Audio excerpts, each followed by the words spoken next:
अस्सलामुअलैकुम वरहमतुल्लाहि वबरकातुहू। प्यारे और मोहतरम इस्लामी भाइयों, पिछले महीने एक वीडियो मैंने अपलोड की थी जिसमें एक जावेद सिद्दीकी नाम का बंदा था। उस वक्त मुझे उसका नाम पता नहीं था। भरे स्टेज पर मुफ्ती शमसुद्दीन साहब की बुराइयां कर रहा था और उसके बराबर में बैठ करके असद इकबाल नाम का जो शायर है कलकत्ता का, वो उसकी दादो से तहसीन कर रहा था, उसको वाहवाही कर रहा था। क्या बात है, क्या बात है, इस तरीके से उसकी हौसला अफजाई भी कर रहा था और उसने काफी उनकी बुराइयां की थी। तो उसके बारे में जब मुफ्ती साहब को पता चला तो उन्होंने क्या कहा, ये वीडियो आपको इसमें सब कुछ देखने के लिए मिलेगा इंशाअल्लाह। उन्होंने इसकी पूरी वजाहत की है कि किस तरीके से बुराई की और किस तरीके से झूठ बोला है। ये शायर भी है और ये निजामत भी करता है जलसों की। बताइए, जलसों के अंदर ऐसे ऐसे जाहिलों के लिए जगह दी जा रही है जो उलमा की तौहीन कर रहे हैं, उलमा की बुराई कर रहे हैं भरे स्टेज पर बैठ करके। और वहां पे स्टेज पर बैठे हुए लोग भी सुनते रहते हैं और पब्लिक भी सुनती रहती है। पब्लिक तो चलो जाहिल होती है, उनको ज्यादा जानकारी नहीं होती है इन सब चीजों की, लेकिन उलमा के बारे में उलमा ही सुन रहे हैं उनकी बुराइयां। बताइए किस तरीके से उनकी इज्जत को उछाला जाता है। आप इसमें वीडियो में पूरी अगर देखेंगे तो सब आपको पता चल जाएगा क्या मसला था। अगर आपने पिछली वीडियो नहीं देखी है वो, तो चैनल पर जा करके उसको देख ले और मैं इसकी वीडियो के लास्ट में भी उसको लगा दूंगा इंशाल्लाह। तो आप उसमें भी देख सकते हैं किस तरीके से उसने बुराइयां की थी और इस असद इकबाल के ने बैठ करके उनकी उसकी वाहवाही की थी। अगर आपने अब तक हमारे चैनल को सब्सक्राइब नहीं किया तो जरूर कर लें और फेसबुक पर है तो फॉलो और लाइक भी जरूर करें। अल्लाह पाक आपको जज़ाए खैर अता फरमाए, आमीन। तकरीर शुरू करने से पहले एक जवाब मेरा बाकी है जो किसी को देना था, वो जरूरी है। गालिबन 2 महीना पहले कानपुर के आगे अमरोधा की सरजमीन पर, जहां मैं भी मुकर्रिर की हैसियत से था, हजरत अल्लामा सलमान रजा साहब भी थे अजहरी, और नकीब मिल्लत हजरत कफील अंबर अशरफी और शायर अहले सुन्नत मोहम्मद अली फैजी। उस मौके पर जो जलसा वालों का तौर तरीका था, उस हवाले से मैंने कुछ पब्लिक को सरजनश की थी। तो उस पर हमारे इसी इलाके के एक नकीब साहब हैं जिन्हें जावेद सिद्दीकी कहा जाता है, उन्होंने कोई बकवास करी थी, उसका जवाब मुझे देना है।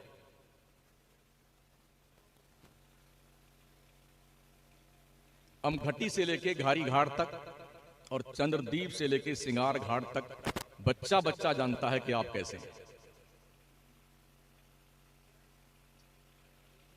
मुझे किसी के जातियात पे गुफ्तगू नहीं करनी है, सिर्फ जवाब देना है। मुझे बाद में मालूम पड़ा कि इनको मिर्ची क्यों लगी। मालूम ये हुआ कि ये नात इनकी ही बनाई हुई थी, हुजूर आपको देखना चाहता हूं। तो पहली बात तो ये मुझे मालूम पड़ी कि ये इन्हें नात पढ़नी तो आती नहीं, नात बनाना आता है। नात बना करके ये अच्छी आवाज वालों को दे करके उनसे नजराना वसूल लेते हैं, नातें अपनी बेचते हैं। ये ताजिर लोग, तो इन्हें तो हक भी नहीं बनता कुछ कहने का। दूसरी बात, जनाब ने कहा कि हमारे गांव में वो गए थे। 1 नंबर नहीं 100 नंबर झूठा आदमी मेरे गांव में कभी नहीं गया, वो कभी नहीं गया। तीसरी बात, उसने कहा हम उनके बाप दादा को जानते हैं। तू क्या, तेरा बाप दादा भी मेरे बाप दादा को जानता है। और इस इलाके में जो भी कहीं रहता है, हर एक दूसरे के बाप दादा को जानता है। तो इसमें कौन सी फजीलत की बात हुई कि तुम हमारे बाप दादा को जानते हो। यह भी सफेद झूठ है। जो हमारे दादा का इंतकाल हुआ था तब ये जनाब चड्डी पहन करके घूमते थे, हमारे दादा को जानते। हाँ, इनके बाप दादा जरूर जानते हैं हमारे बाप दादा को। अल्लाह का शुक्र है कोई मंगते और फकीर खानदान के नहीं, हम जमींदार हैं, जमींदार पुश्तैनी दर्जनों लोग पलते रहते हैं, इसलिए हमें अपने शजरे नसब पर भी नाज है, फख्र है। जो लोग टुकड़ गिद्धे होते हैं ना, वो ऐसी बकवासें करते हैं। उस बेहुदे ने यह भी कहा कि हमारे गांव में देवबंदियत हमारी वजह से फैली है। वाकई में अगर तुम अपने बाप की असली औलाद हो तो सामने आके ये बात बताओ। सामने आता है। इस इलाके में देवबंदियत किसने फैलाई, बच्चा बच्चा जानता है। 40 साल से मैं बाहर ही रहता हूं, कभी 2 दिन के लिए घर आता हूं, कभी 3 दिन के लिए आता हूं, कभी 4 दिन के लिए, कभी 2 घंटे के लिए। तो इलाके में जो रहता है जिम्मेदारी उसकी बनती है ना सुन्नियत बचाने की। हम तो आए और चले गए। उनके यहां शादी में ये था वो था, किसकी शादी में वहां भी नहीं आता है। एक एक को मदरजाद नंगा करके रख दूं मैं अगर अपनी असलियत कर जाऊं तो। हम अपनी शादी में, अपने बच्चों की शादी में, अपने भाइयों की शादी में, अपनी बहनों की शादी में किसी को बुलाए हैं तो कुल हाथू बुरहानकुम इन कुंतुम सादिकीन, दलील लाओ। हम ये भी नहीं जानते कि इलाके में कौन कौन देवबंदी है, कौन कौन सुन्नी है। इसलिए कि हम बचपन में जब यहां रहते थे तो कुछ जानते थे, अब तो जानते भी नहीं कौन है कौन नहीं है। ऐसा बहुत हुआ है कि लोग बचपन में, आज के 15-20 साल पहले सुन्नी थे, अब वो देवबंदी बन गए हैं। और ये नहीं देखा गया है कि कोई भी देवबंदी सुन्नी बना हो। एक सिंपल मुझे बता दो आप,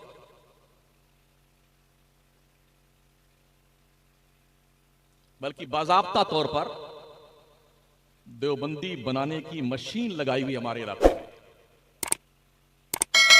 कोई देवबंदी वहां खा रहा है और आप यहां खा रहे हैं तो उसकी देवबंदियत कूद कर आपके प्लेट में आ गई, सांप का निकाह टूट गया। अबे झुट्टे कहां लिखा हुआ है? अपने असली बाप की कोई औलाद हो मुझे दलील बताए तो सही। किसी महफिल में वहां भी आ गया तो सब पर तौबा फर्ज है, कहां लिखा बे? वजह यह रही कि हमारे इस इलाके के जाहिल सुन्नियों को यही बकवास सिखाई गई है। कुछ पीरों ने अपने रोशनदान से यही बदतमीजी के बोल कौम को घोल घोल के पिलाए, गुंडागर्दी के।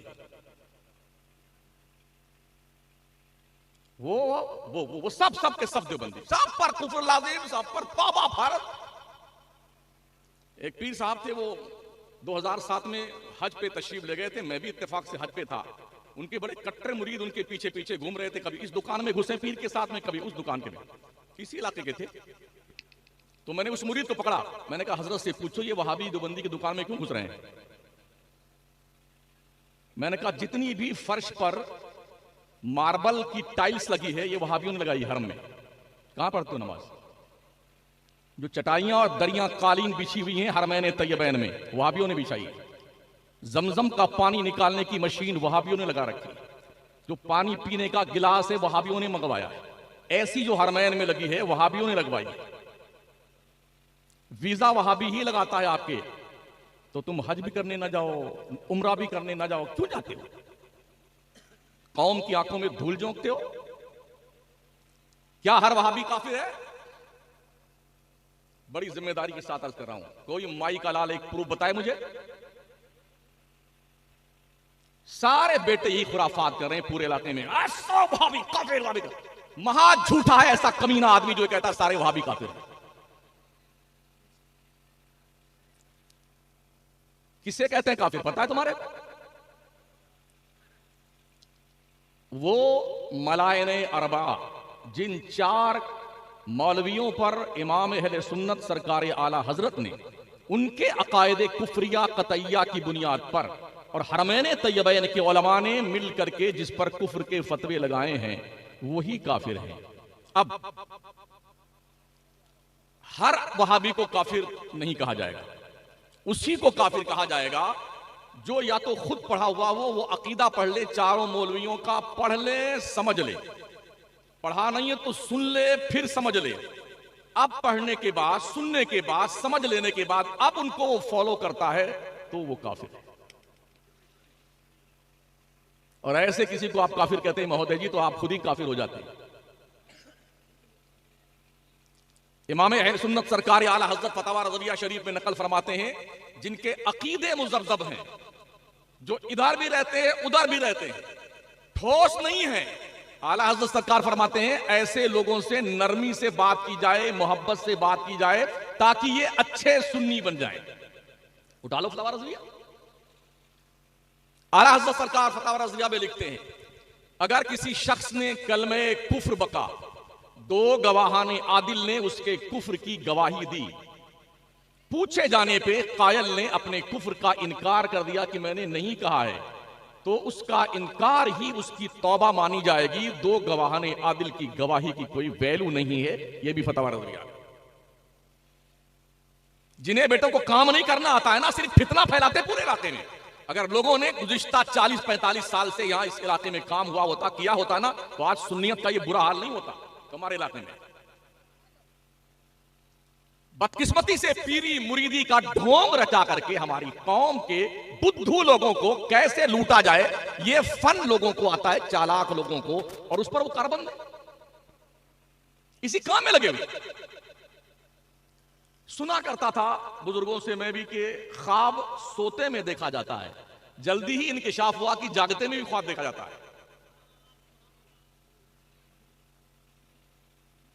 मुझे डर लगता है कहीं ऐसा ना हो कि लोग अपने पीरों को खुदा लिखना शुरू कर दें। गौस, कुतुब, अब्दाल, कलंदर, मस्तान, ये फला जो चाहो बना दो, कलम अपना है, कागज अपना है, दवा अपना, जो चाहो बना दो। इसलिए कि कौम का अकीदा अल्लाह की तरफ से फेर करके पीरों और मजारों पे चादर गागर फूल की तरफ मोड़ा जा रहा है। उस बात को लेकर के एक मौलवी साहब, मुफ्ती साहब आते हैं इस इलाके में तकरीर करने के, मुरादाबाद के हमाद साहब कोई, उनके भी पेट में दर्द शुरू हो गया। उन्होंने भी कुछ बकवास करी। मैं समझता था मुफ्ती लिखते हैं तो शायद होंगे भी मुफ्ती, मगर ये ख्याल मेरा गलत निकला। अगर मुफ्ती होते तो ला तकरबुस सलात पढ़ करके वांतुम सुकारा छोड़ के नहीं बैठ जाते। आधी अधूरी बात सुन करके किसी पर ऑब्जेक्शन करना ये पागलों और बेवकूफों का काम है। तो इसलिए बड़ी जिम्मेदारी के साथ मैं अर्ज कर रहा हूं, अल्लाह का शुक्र है पूरे मुल्क में इसी ढंग से तकरीर करता हूं, कश्मीर से लेकर कन्याकुमारी तक, और खूब एड़ियां रगड़ रगड़ करके मर गए लोग, कुछ नहीं बिगड़ा शमसुद्दीन का। मेरा रब मेरे लिए काफी, हस्बुनल्लाह व नेमल वकील, नेमल मौला व नेमल नसीर। जावेद जैसे कितने टुकड़ गिद्दे हैं ना, हमारे टुकड़ों पे पलते हैं, मकराना में भी और घर पे भी।